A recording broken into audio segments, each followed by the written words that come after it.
যাবি, ওরে সালাম জানাবি, গিয়া বলবি 200 দিরহাম।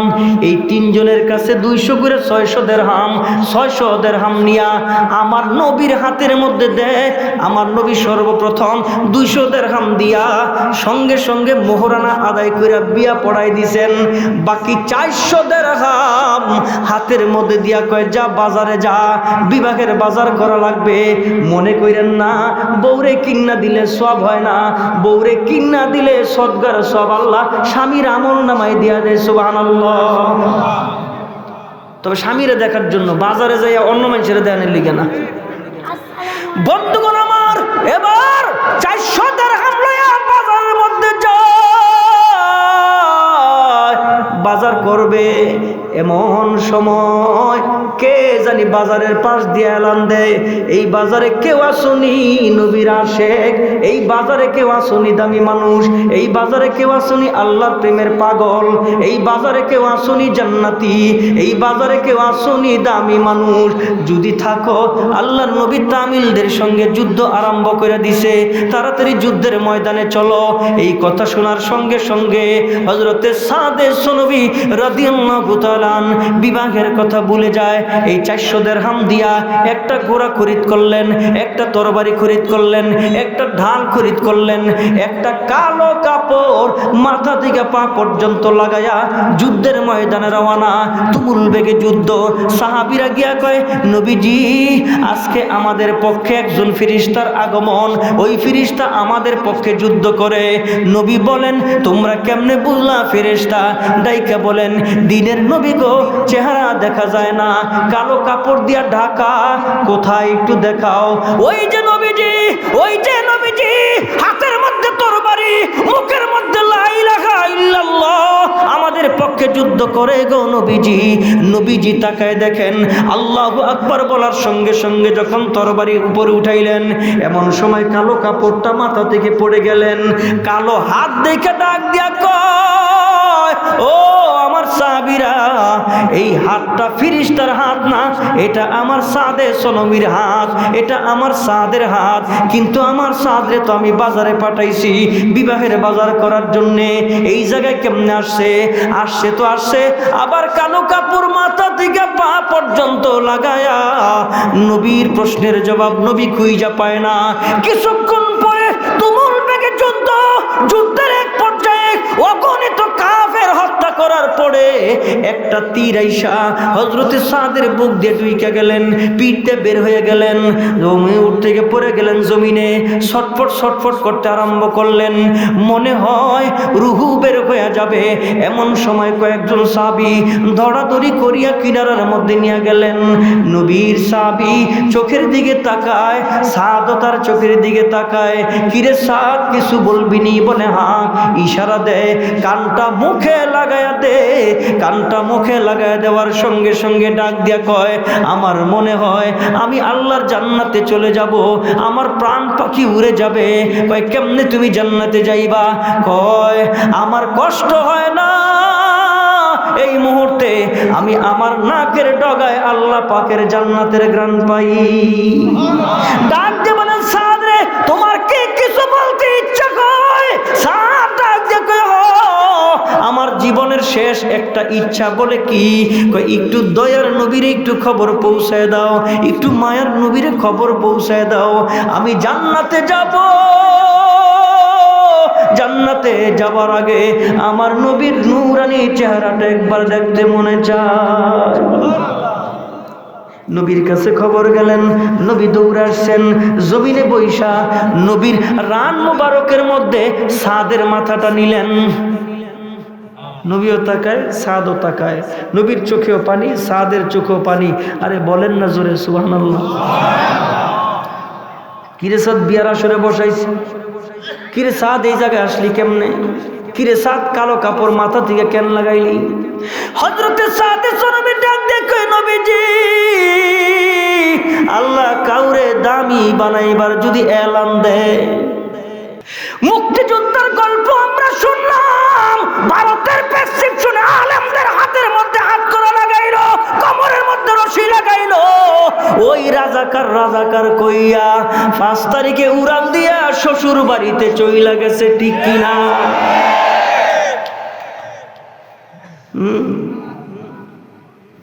এই ট্রাইব্যুনাল এটা হেরা বানাইছে, এই ট্রাইব্যুনাল এটা হেরা বানাইছে তড়িৎ গতির লিগা। এখন হ্যাঁ গোটার মধ্যে হেরা আছে, জানি না কি হবে এই দেশ,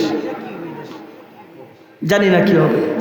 আরে শোনেন আমাদের আকাবিরদের কথা, আরে শোনেন এই দেশের আলেমদের কথা, আরে শোনেন আমাদের উত্তরসূরিদের কথা।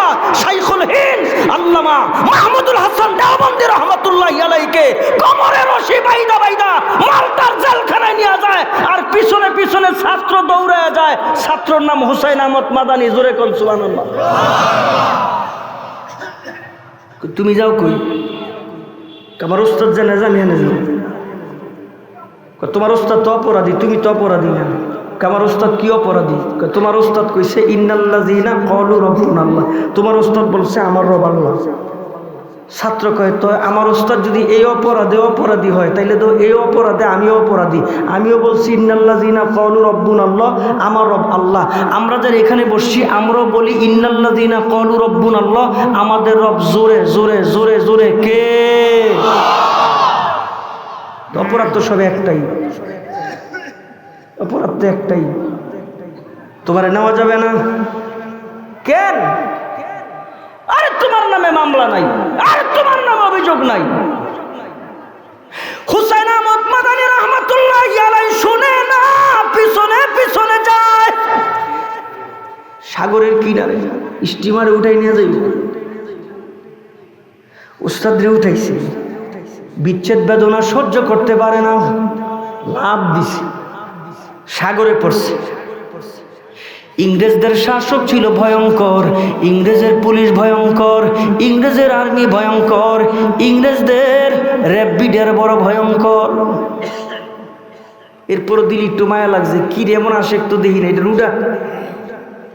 উঠা স্টিমারে নিচ্ছে।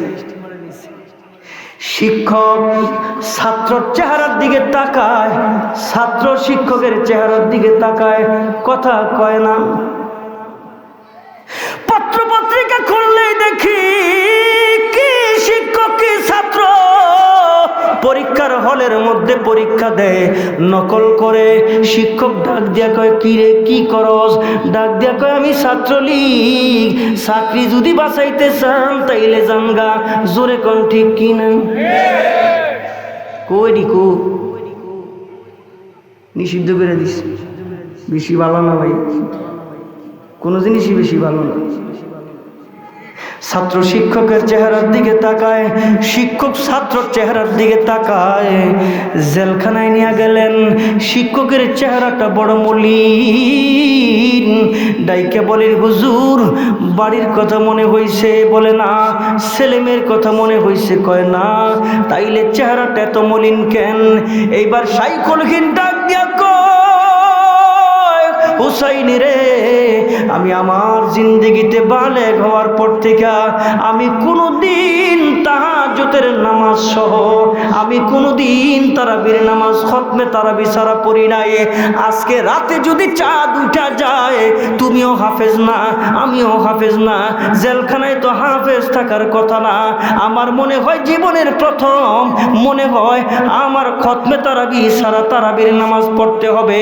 এই কারণে আমি বড় পেরেশান, এই কারণে আমি বড় চিন্তিত। আমার বন্ধুগণ, সন্ধ্যাবেলা চাঁদ উঠলো, আরে রমজান মাস শুরু হয়ে গেল। এশারের নামাজ উস্তাদের পিছনে হুসাইন আহমদ মাদানী রহমাতুল্লাহি আলাইহি পড়লেন। নামাজের পরে 2 রাকাত সুন্নত পড়লেন। তারাবির সময় বেতরের নামাজ পরে পড়া হয়। 2 রাকাত নামাজের পরে হুসাইন আহমদ মাদানী ডাক দেখে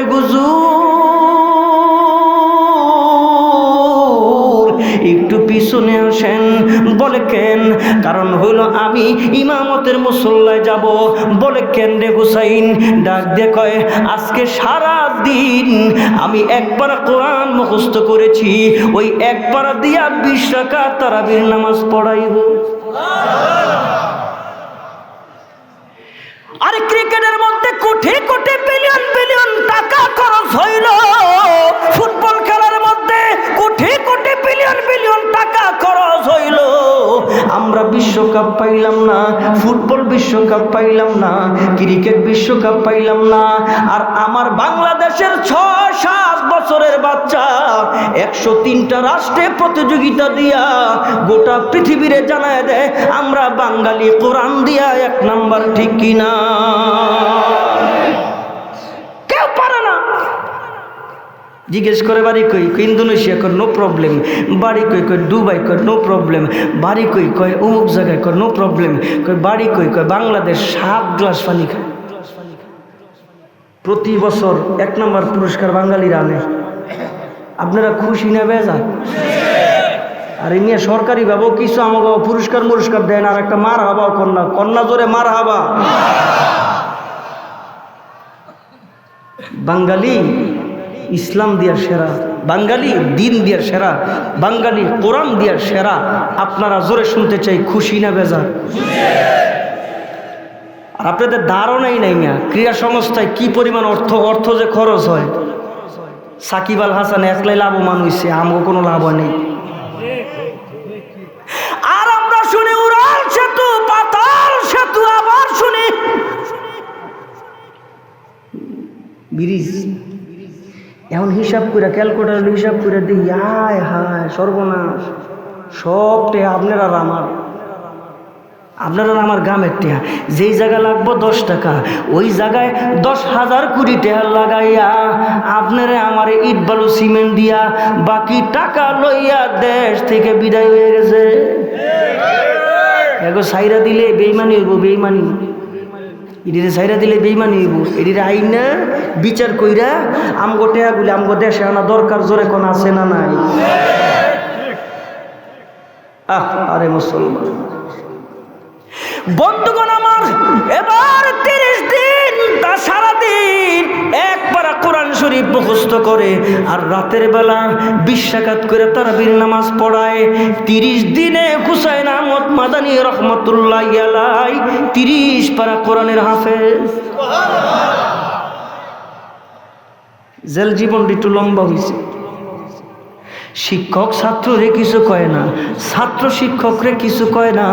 হঠাৎ করে তাকায় তাকায় দেখে হুসাইন আহমদ মাদানী রহমতুল্লাহি আলাইহির কাছে চিঠি আসে, কিন্তু চিঠির মধ্যে কি শিক্ষকের কাছে বলে না, কার চিঠি বলে না, শিক্ষক জিজ্ঞাসা করে না।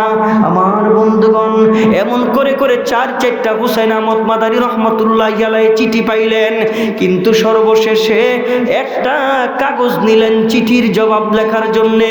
শাইখুল হিন্দ রহমতুল্লাহি আলাইহি তাকায় তাকায় দেখেন 4-4টা চিঠির জবাব। কাগজটা লম্বা হবে, কাগজটা বড় হবে, চিঠিটা বড় হবে, কিন্তু তাকায় দেখে ছোট্ট একটা কাগজ। ওই কাগজের মধ্যে মাত্র 2টা লাইন লেখা। ওই কাগজটা বাস করে জানালা দিয়া কার কাছে জানি নিক্ষেপ করে দিলেন। ঠিক এমন সময় হুসাইন আহমদ মাদানীর ডাক দিয়ে বলেন, এ হুসাইন, আমি তাকায়া তাকায়া দেখেছি 4-4টা চিঠি তোমার কাছে আসছে। আমার স্বেচ্ছায় বলো নাই কার চিঠি আসছে, আমিও তোমারে জিজ্ঞাসা করি নাই কার চিঠি আসছে, কিন্তু 4 চিঠির পরে তুমি ছোট্ট একটা চিঠি লিখতে বসছো। ওই চিঠিটা বড় হওয়ার দরকার ছিল, ওই লেখাগুলি বেশি হওয়া দরকার ছিল। ও হুসাইন, এই ছোট্ট কাগজের মধ্যে 2টা মেসটা লেখা তুমি জেলখানার শিক দিয়ে বাহিরে নিক্ষেপ করলাম। এই চিঠিটা কার কাছে লেখছো, আর আগের 4 চিঠিটা কার ছিল, আর তুমি কার কাছে জমা দিয়া দিলা, কে তোমার চিঠি কার কাছে নিয়ে যাবে?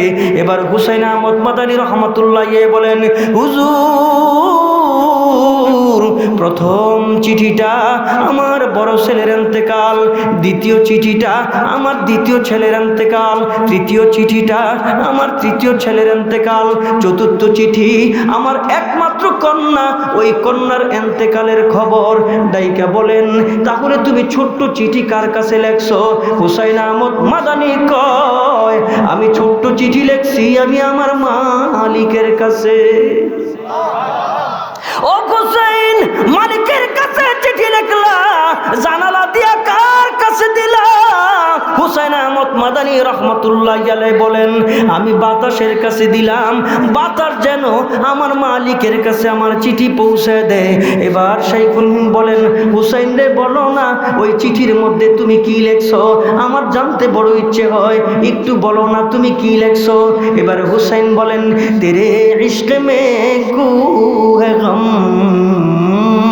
তেরে इश्क में कोहे गम सर पे लिया अब जो गुफ्तगू वो ऐशो नशा तो जिंदगी छोड़ दिया अब जो गुफ्तगू वो ऐशो नशा तो जिंदगी छोड़ दिया अब जो गुफ्तगू। আমরা জানি ভারতের বিরুদ্ধে কথা বললে কি হবে, আমরা জানি রাশিয়ার বিরুদ্ধে কথা বললে কি হবে, আমেরিকার বিরুদ্ধে কথা বললে কি হবে, আমরা জানি মূর্তির বিরুদ্ধে কথা বললে কি হবে, আমরা জানি তাগুতের বিরুদ্ধে কথা বললে কি হবে। আমরা জেনে শুনে বুঝেই বলেছি, কারণ হচ্ছে মুসলমান আল্লাহ ছাড়া কাউকে ভয় পাইতে পারে না। কোনো অপরাধ ছিল না নবীদের অপরাধ, কোনো অপরাধ ছিল না সাহাবায়ে কেরামের অপরাধ, কোনো অপরাধ ছিল না কাফিরদের অপরাধ, কোনো অপরাধ ছিল না ওলিদের অপরাধ, কোনো অপরাধ ছিল না আলেমদের অপরাধ। আলেমদের অপরাধ একটা, ওলিদের অপরাধ একটা, সাহাবায়ে কেরামের অপরাধ একটা, নবী রাসূলদের অপরাধ একটা। ইন্নাল্লাযীনা ক্বালু রব্বুনাল্লাহ সুম্মা ইসতাকামু তাতানাজ্জালু আলাইহিমুল মালাইকা আল্লা তাখাফু ওয়া লা তাহজানু ওয়া আবশিরু বিল জান্নাতিল্লাতী কুনতুম তুআদুন।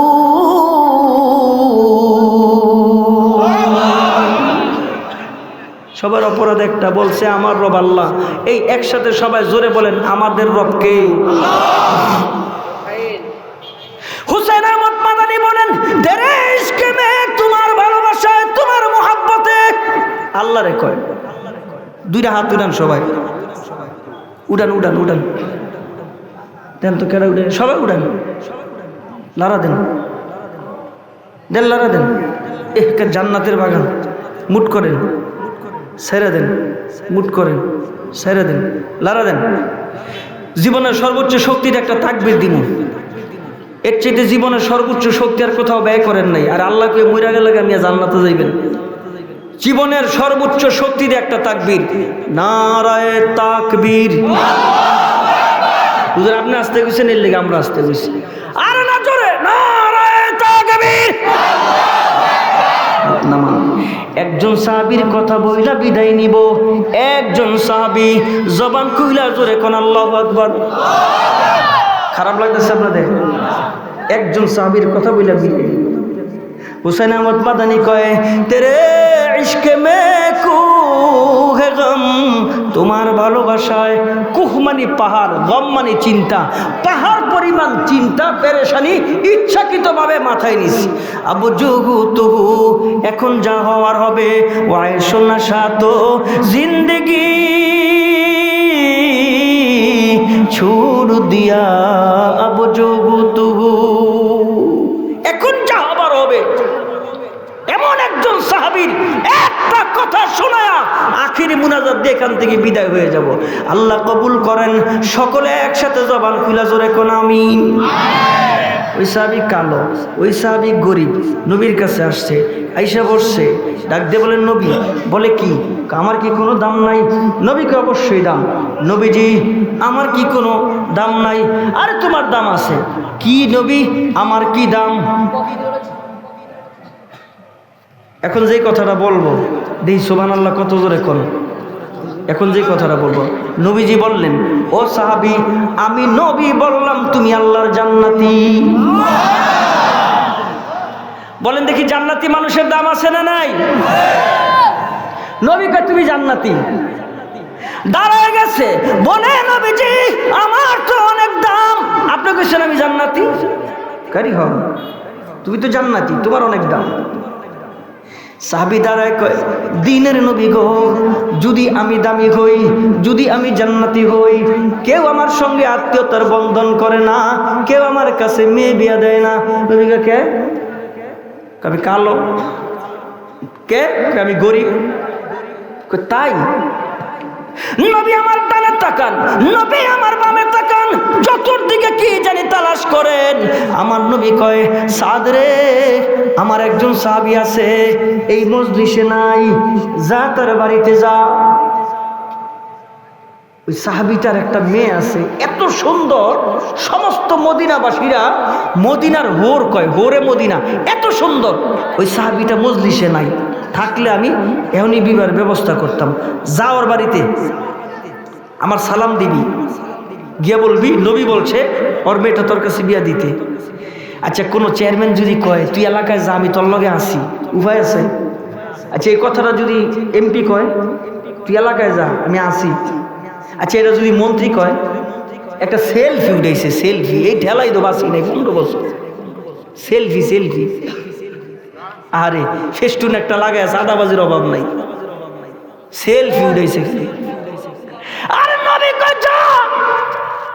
হযরত সাদে সুনমি কয়, ইয়া আল্লাহ, নবী আমারে পাঠাইছে, শরীরে জোশ, দৌড়ে গেছে, গিয়া দরজার মধ্যে এমন জোরে টোকা। কে? কানা সাদ।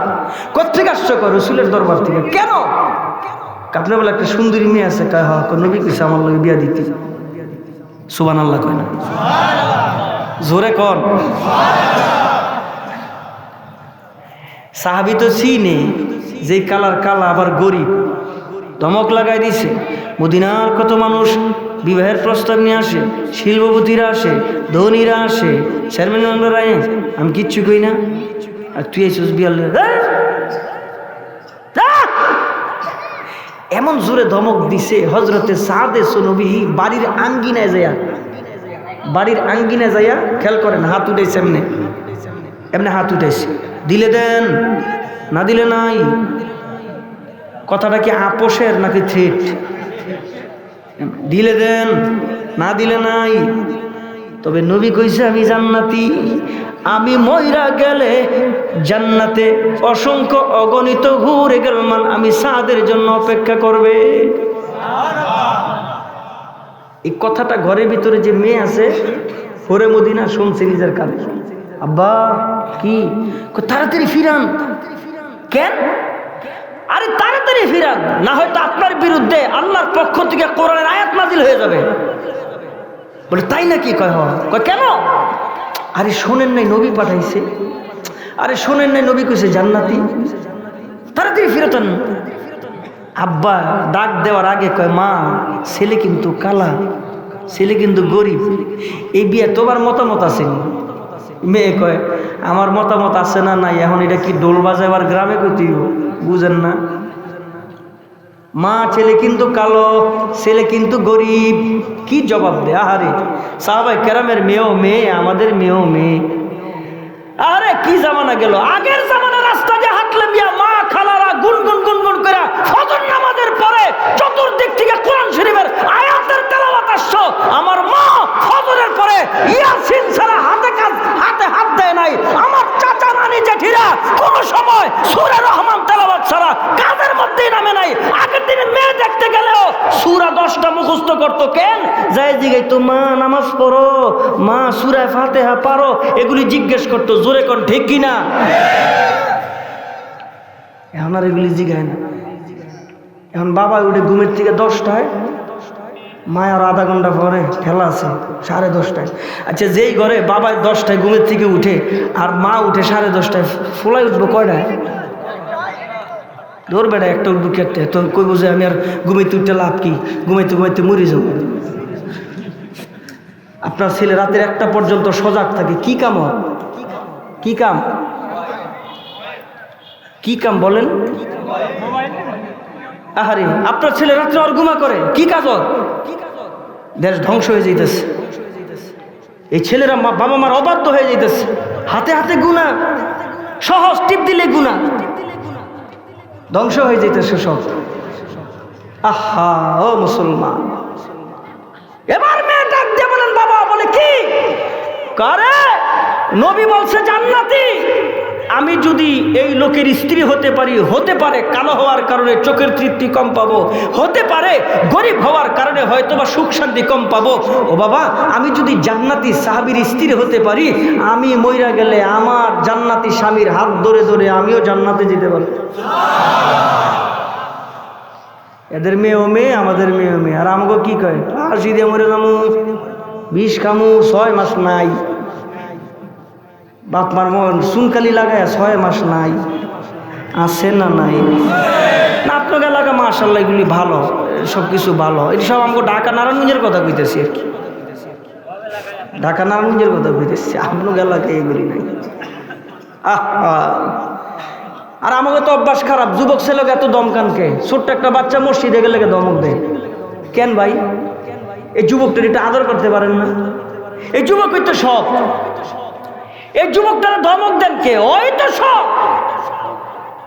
মুরব্বী ডাক দে, কে দিকে কি তোর বাবার নাম কি? কৌমুক। তোর বাবা খুব ভালো মানুষ ছিল রে। আরে তোর চাচা জেঠারা দাদাও ভালো মানুষ ছিল। ডাইকা কয় মুরব্বী কি সমস্যা কর না, আমি কি করলাম? কয় মুরব্বী গো দেখলে যে সালাম দিতে হয় জানোস না? আচ্ছা বলেন, এই ছেলে এই বুড়ারে যদি এই রাস্তা দেয়, এই রাস্তাটা যাইব? আধা ঘন্টা বয়ে থাকবো, বুড়ায় গেলে এরপরে যাইব। আর নবী বলেন আফসুস সালাম, যদি আগে সালাম দেন, ঈমান ও ইহতিসাবান, ঈমান এবং ইখলাসের সাথে যদি কোনো যুবকরা আগে সালাম দেন একদিন, যদি এই যুবকরে ঈমান এবং ইখলাসের সাথে সালাম দেন 2 দিন, এই যুবকটারে যদি সালাম দেন 3 দিন, খোদার কসম 4th দিন পাগল হয়ে খুঁজবো, আরে বাবার বয়সী লোকটা আমারে বারবার সালাম দেয়, এই যুবক আপনারা সালাম দেওয়ার জন্য তালাশ করবো, ঠিক কিনা? যুবক কাছে থাকেন, এটি দূরে সরাই দিয়েন না, ধমকাধমকি করেন না।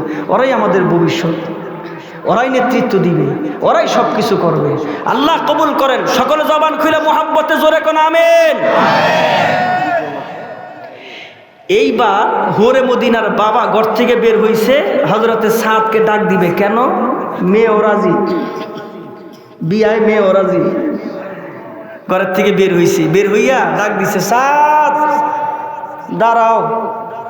সাদ মনে মনে চিন্তা করে, ওই যে কইছি দিলে দেন, না দিলে নাই, ঝামেলা আছে, দাঁড়ান যাব না। সাদ দাঁড়াও, আরে দাঁড়াও না, ধমক লাগাইছে, কায়ে যে হাব ভাব খারাপ, বিয়া তো দিতই না, আমার মনে বাইন্দা টিন্দা তুই, ঝামেলা আছে। যখন হোরে মদিনার বাবা দাঁড়াও দাঁড়াও বলে যায়, আর হযরতে সাদ পিছনের দিকে দৌড়ায়। সর্বনাশ, ওই দৌড়ায় যদি আমার আগে নবীর কাছে যায় তাহলে তো বিপদ। আরে সাদ দাঁড়াও না, না দাঁড়ায় না। এবার জোরে দৌড় দিছে ওরে ধরনের লিগা, হ্যাঁ ও দিছে দৌড়। আচ্ছা 2টা মানুষ যদি রাস্তা দিয়া দৌড়ায়, পিছনে কি মানুষ যেত না? বিশ্বাস না হইলে ওয়াজের পরে 2জনে দৌড় দিয়ে দেখেন, 1 কিলো দৌড় দিলে দেখবেন যে ওয়াজের তেনে বেশি লোক পিছিয়ে হয়ে গেছে। জিগাবেন কিরে কি হিসেবে করবো জানি না। তুমি আসো কে লিগা? কয় হ্যাঁ দৌড় দিয়েছিল লিগা আমি আইছি। তো তুই আসোস কে? কবে হ্যাঁ আইসির লিগা আমি আইছি। আসলে কিছুই জানেন, এটার নামে হুজুগের বাঙালি, জোরে কোন ঠিক কিনা? তো 2জন দৌড়ায় পিছনে পিছনে, সাহাবায়ে কেরাম দৌড়ায়, দৌড়াতে দৌড়াতে নবীর কাছে গেছে। হোরে মদিনার বাবা কই, নবীজি আমারটা আগে শুনেন, সাদ একটা শুনেন না। ডাইকা কয় তুমি আগে বলো, তুমিই বলো। এবার ডাইকা কয় নবী আমার মেয়ে রাজি, মেয়ের মা রাজি, আমি রাজি, সবাই রাজি, তাড়াতাড়ি বিয়ার ব্যবস্থা করেন। একসাথে জবান খুলে জোরে যুবকরা জোরে জোরে কোন সুবহানাল্লাহ। হযরতে সাদ কই আল্লাহ আমার দি বিয়ার লইগা ডাকছে, তাইলে আমি দৌড়াইলাম আজাইরা। নবী আমার মুস্কি হাসি দেয়, কিরে তোর বলে দাম নাই, তোর কাছে বলে কেউ মেয়ে বেদি না? আরে চৌধুরী বংশের মাইয়া, আরে ধনী ফ্যামিলি, আর মেয়েও সবচেয়ে সুন্দর। সাত কয় কি, কত টাকা তো ভাইছস দে। ডাক দেখো নবীজি আমি টাকা পাবো কোথায়? আপনার ঘরে খানা পাক হইলে আমি খাই, আপনার ঘরে যেদিন খানা না থাকে ওদিন মদিনার পাথর পেটের মধ্যে লাগায় আমি ঘুমাই। আমি না সাবে সুপার সদস্য, আর বিয়া করতে টাকা লাগবো কেন? গাইবান্ধার মানুষ বিয়া কইরা হুন্ডা পায়, গাইবান্ধার মানুষ বিয়া করলে বিদেশ পাঠায়, গাইবান্ধার মানুষ খালি ঘর উঠায় বিয়া করলে ফার্নিচার মাইয়ার ভাবে দিয়া দে। আমার এটা আসানকে আবার কই ঠিক, শরম নাই। হোর বাড়ি যে হুন্ডাতে চলো শরম না? এক বেড়ায় 5,000 টাকা দামের শালে রে 300 টাকা দামের জুতা দাম উস্তাস। 5,000 টাকার শাল, 300 টাকার জুতা মুস্তাছে। রিক্সাওয়ালা কয় বলত, কে দিকে বলত কুলিকে, তুই বলত না, 5,000 টাকার শাল 300 টাকার জুতা মুছস, কয় তুই বলত, কয় কেমনে, কয় 5,000 টাকার শাল হইল শ্বশুর বাড়ির, আর 300 টাকার জুতা হইলো আমার টেয়ার। শরম নেই, আবার বইয়াতে হোর ভাইতে একটা হুন্ডা দিব, হ্যাঁ হুন্ডা দিব, হোর ভাইতে বিদেশ পাঠাইব। এর চাইতে লজ্জাজনক একজন পুরুষের জীবনে আর কিচ্ছু হতে পারে না, ঠিক নেই?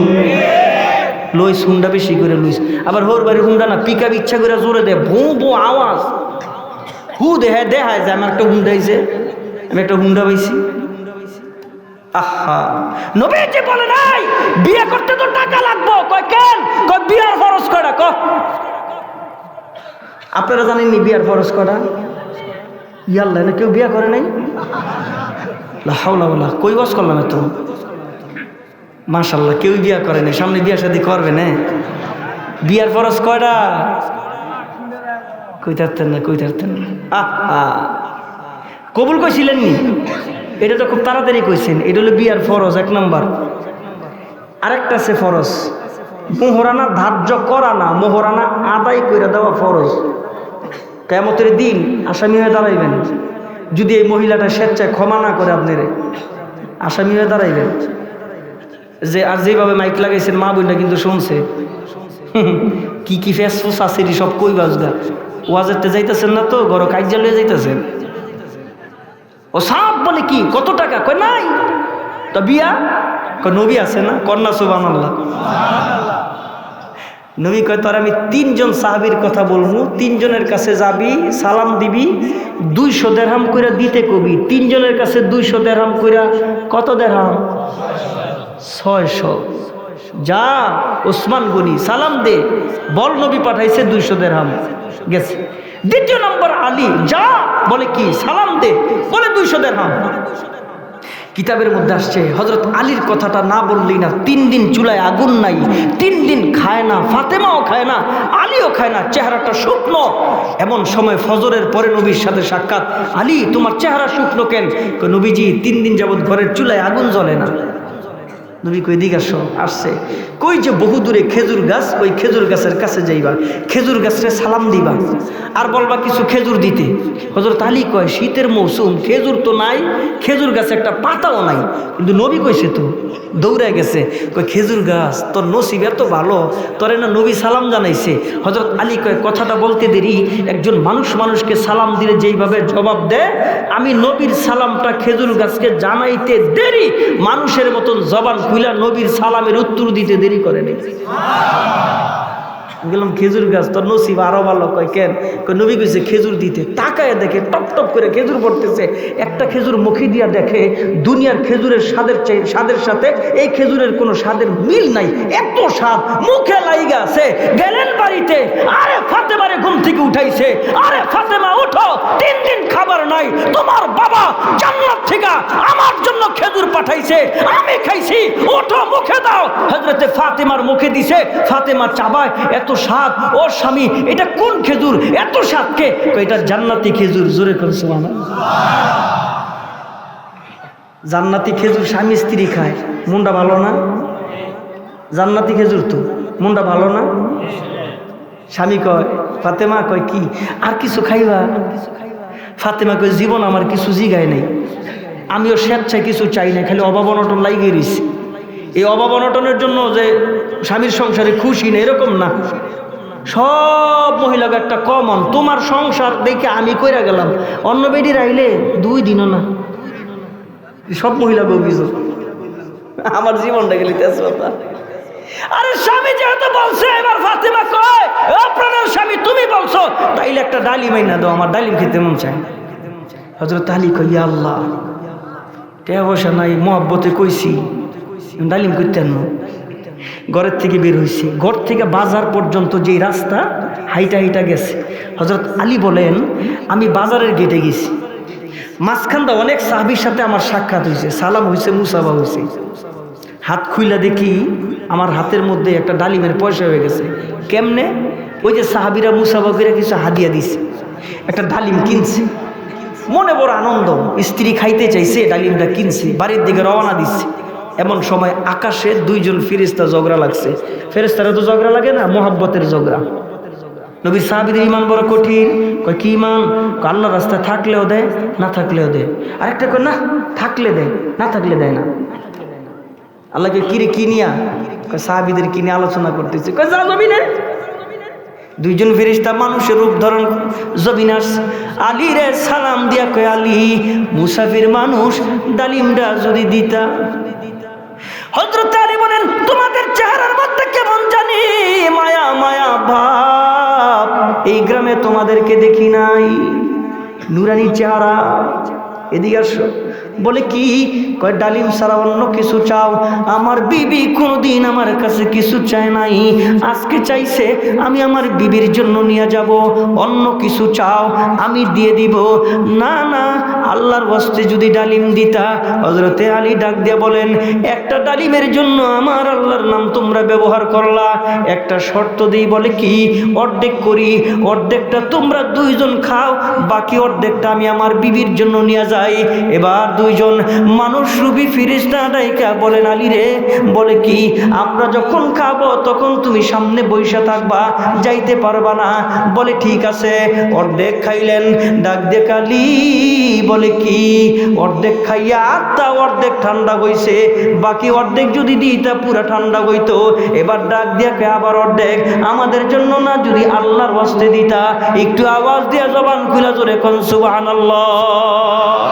হযরতে আলী অর্ধেক দিলেন, বাকি অর্ধেকটাও দিয়া দিলেন। শূন্য হাত বাড়ির দিকে রওনা দিছেন। মনে মনে চিন্তা করে যদি ফাতেমা কয় ডালিম কই কি জবাব দিব, এই জন্য কিছু সময় নষ্ট করলেন। গভীর রাত দরজার মধ্যে টোকা দিছেন, সঙ্গে সঙ্গে দরজা খুলে দিছেন। ডাক দেখে ফাতেমা, এত রাত্রিতে দরজা তাড়াতাড়ি কেমনে করলা? তুমি না অসুস্থ, তোমার শরীরে জ্বর।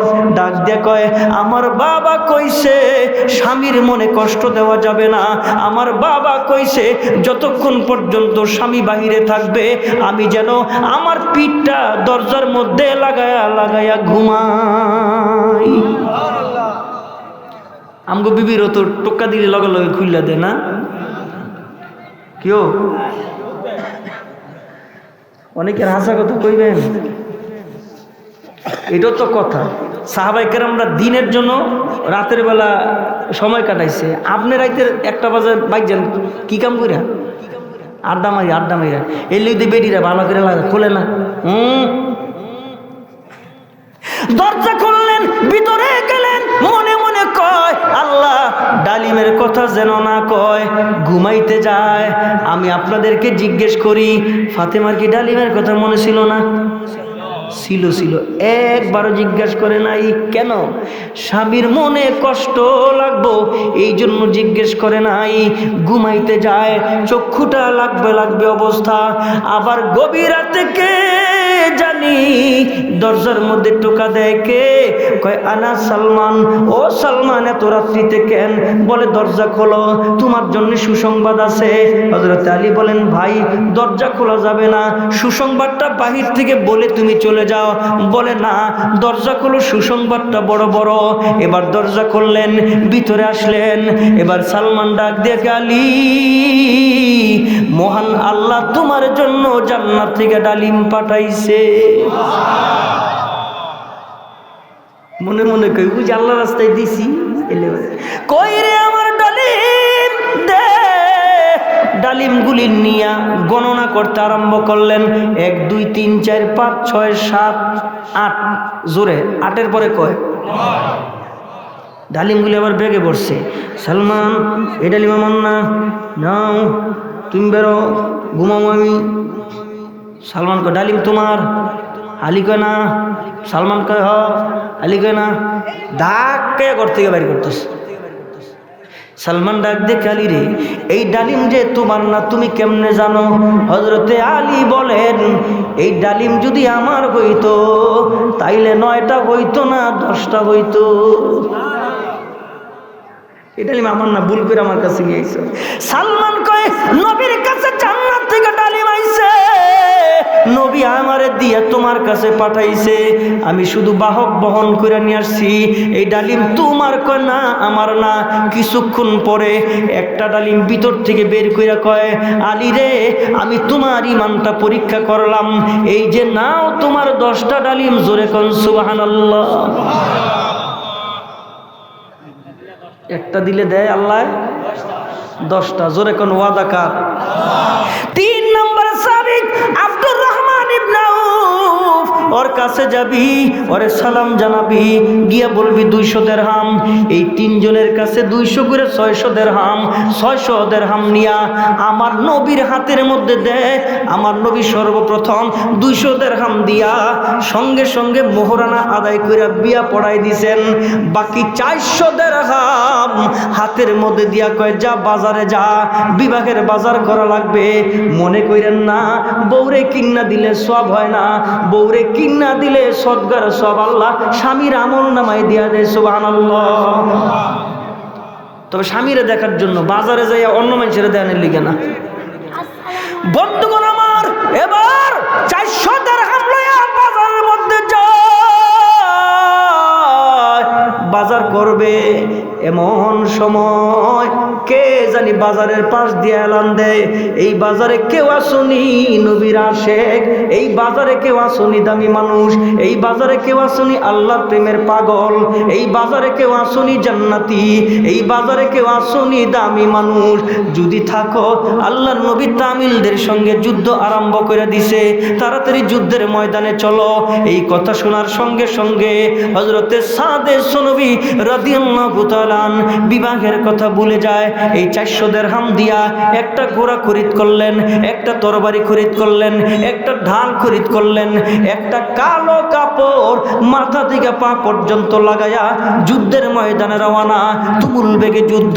সাহাবীরা গিয়া কয়, নবীজি আজকে আমাদের পক্ষে একজন ফেরেশতার আগমন, ওই ফেরেশতা আমাদের পক্ষে যুদ্ধ করে। নবী বলেন, তোমরা কেমনে বুঝলা ফেরেশতা? ডাইকা বলেন, দিনের নবী গো, চেহারা দেখা যায় না, কালো কাপড় দিয়া ঢাকা, কোথায় একটু দেখাও। ওই যে নবীজি, ওই যে নবীজি, হাতের মধ্যে তরবারি, মুখের মধ্যে লা ইলাহা ইল্লাল্লাহ, আমাদের পক্ষে যুদ্ধ করে গো নবীজি। নবীজি তাকায় দেখেন, আল্লাহু আকবার বলার সঙ্গে সঙ্গে যখন তরবারি উপরে উঠাইলেন, এমন সময় কালো কাপড়টা মাথা থেকে পড়ে গেলেন। কালো হাত দেখে ডাক দিয়া কয়, ও আমার সাহাবীরা, এই হাতটা ফেরেশতার হাত না, এটা আমার সাদে সুনবীর হাত, এটা আমার সাদের হাত। কিন্তু আমার সাদরে তো আমি বাজারে পাঠাইছি বিবাহের বাজার করার জন্য। এই জায়গায় কেমনে আসছে? আসছে তো আসছে, আবার কালো কাপড় মাথা থেকে পা পর্যন্ত লাগায়া। নবীর প্রশ্নের জবাব নবী খুঁজে পায় না। কিছুক্ষণ পরে তুমুল বেগে যুদ্ধ। যুদ্ধের এক পর্যায়ে অগণিত কাফের হত্যা করার পরে একটা তীর আইসা হযরতে সাদের বুক দিয়ে ঢুইকা গেলেন, পিঠে বের হয়ে গেলেন, জমি থেকে পড়ে গেলেন জমিনে, ছটফট ছটফট করতে আরম্ভ করলেন। মনে হয় রুহু বের হয়ে যাবে। এমন সময় কয়েকজন সাহাবী ধরাধরি করিয়া কিনারার মধ্যে নিয়ে গেলেন। নবীর সাহাবী চোখের দিকে তাকায়, সাদও তার চোখের দিকে তাকায়। কিরে সাদ, কিছু বলবি নি? বলে হ্যাঁ। ইশারা দেয়, কানটা মুখে লাগায়া দে। কানটা মুখে লাগায় দেওয়ার সঙ্গে সঙ্গে ডাক দিয়া কয়, আমার মনে হয় আমি আল্লাহর জান্নাতে চলে যাব, আমার প্রাণ পাখি উড়ে যাবে। কয়, কেমনে তুমি জান্নাতে যাইবা? কয়, আমার কষ্ট হয় না, এই মুহূর্তে আমি আমার নাকের ডগায় আল্লাহ পাকের জান্নাতের ঘ্রাণ পাই। ডাক দিয়ে বলেন, সাদ রে, তোমার কি কিছু বলতে ইচ্ছা করে? সাদ ডাক দিয়ে কয়, আমার জীবনের শেষ একটা ইচ্ছা। বলে কি? কয়, একটু দয়ার নবীরে একটু খবর পৌঁছায় দাও, একটু মায়ার নবীরে খবর পৌঁছায় দাও, আমি জান্নাতে যাব। জান্নাতে যাবার আগে আমার নবীর নূরানি চেহারাটা একবার দেখতে মনে চায়।